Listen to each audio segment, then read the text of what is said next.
North Carolina metro areas fare well in a new national list. It looks at the comparison of job growth versus housing growth in recent years leading up to the pandemic. It's all tied to a new report from the Manhattan Institute, and that report's author is Eric Kober, senior fellow. Eric, first of all, before we take a look at what happened in North Carolina, tell us in general what this study is and what it was designed to show. Well, what the study does is it looks at growing metropolitan areas in the United States in the last business cycle, this business cycle that began after the 2008 recession and ended with the coronavirus induced recession in 2020.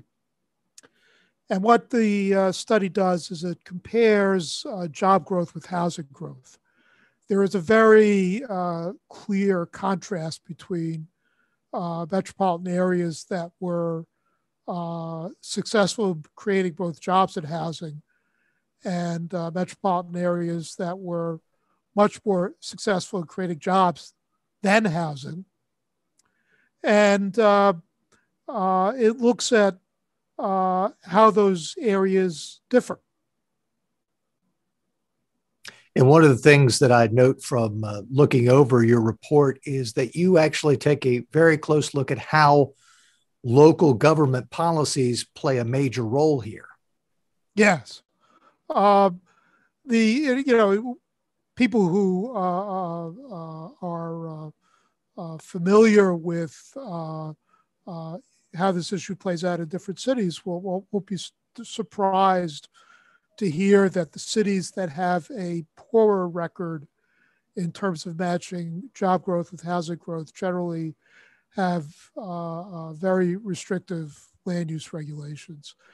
And cities that have a better record generally have less restrictive land use regulations. And that's an important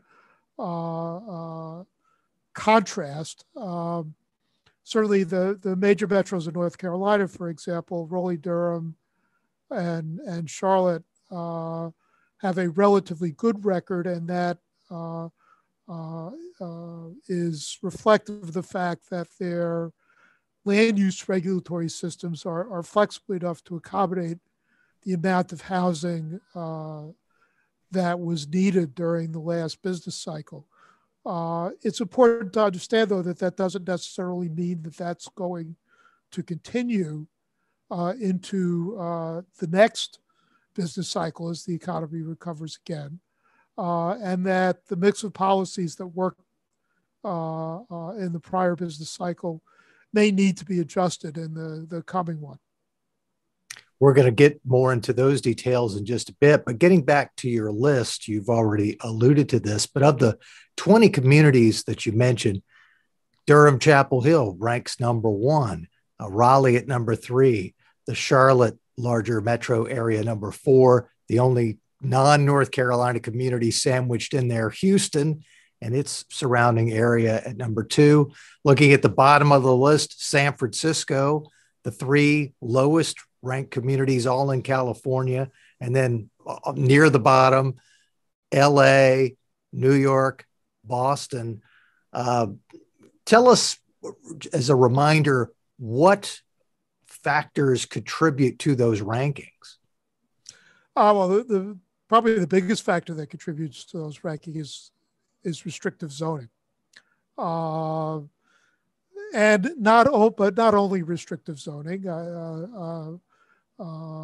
metropolitan areas that have land use restrictions have sort of perfected a suite of devices in addition to restrictive zoning, devices like widespread historic preservation districts, very complicated processes to change the zoning, which could include very strict environmental analyses. That all of these things contribute, along with a political system which is generally arrayed against growth, or at least housing growth.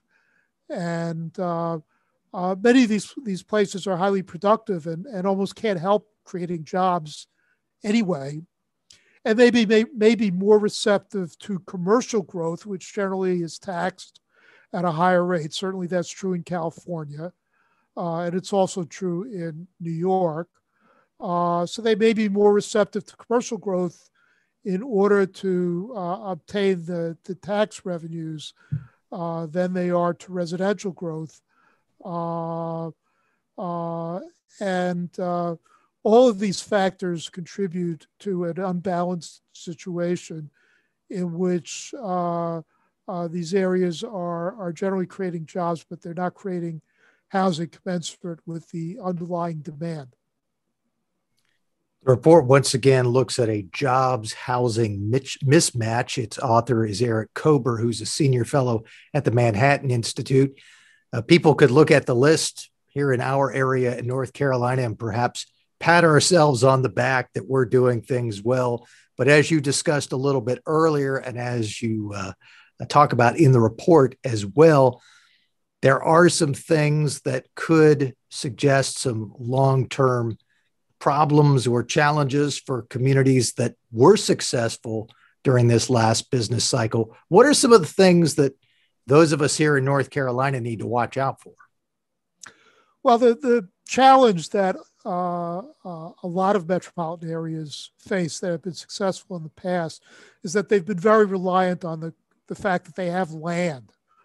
And they've had undeveloped tracts of land and can spread out on their periphery, generally along major highways, and build single-family homes, which tend to be less controversial than multifamily housing.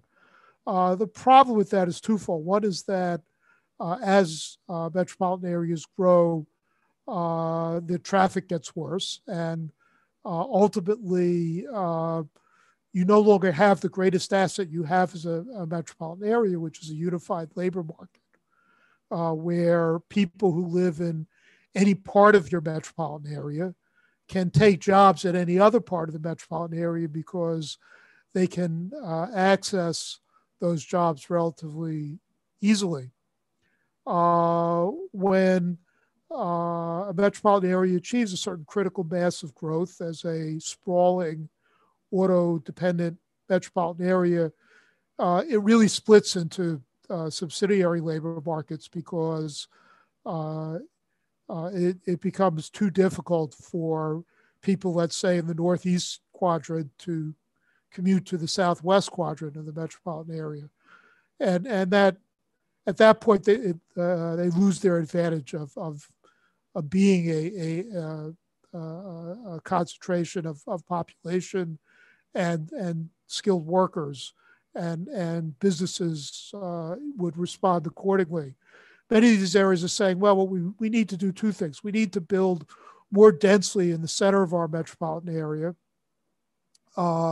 which really means building apartment buildings. And we need to increase the number of people who are commuting by public transit as opposed to private cars.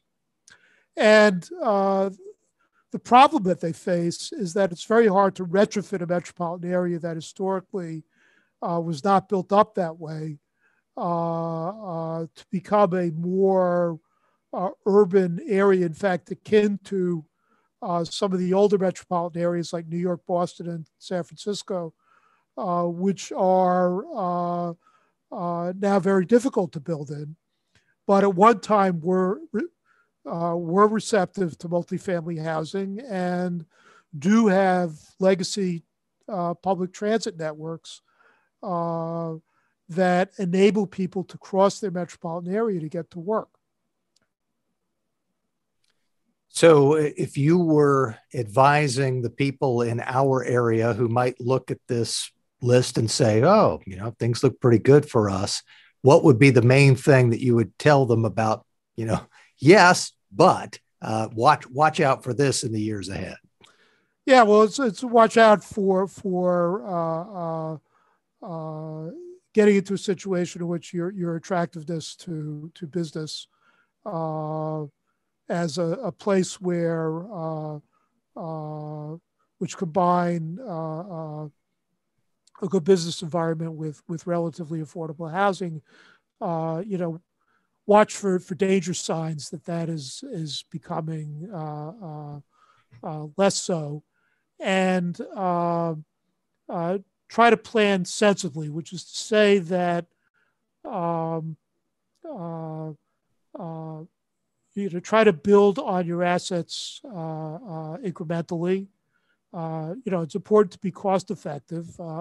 Cities looking at this situation can often, sort of conclude that they need to build a very, very expensive fixed rail transit network when they've never really,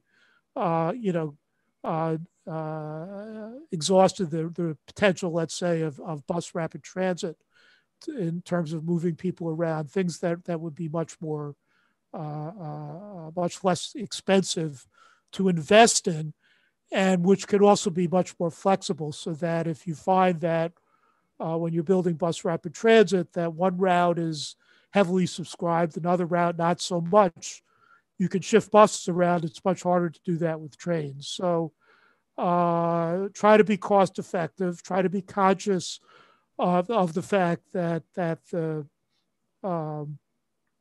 once you get to a certain point, you have to increase that transit share, because you can't make every road 12 lanes wide, and but do it with an idea of getting the best value for your investments.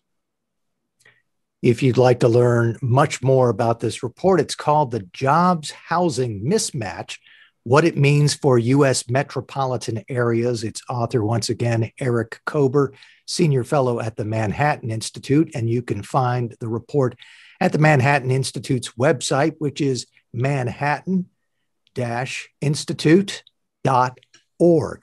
Eric, we appreciate you taking time to share some of the details with us today. Thank you.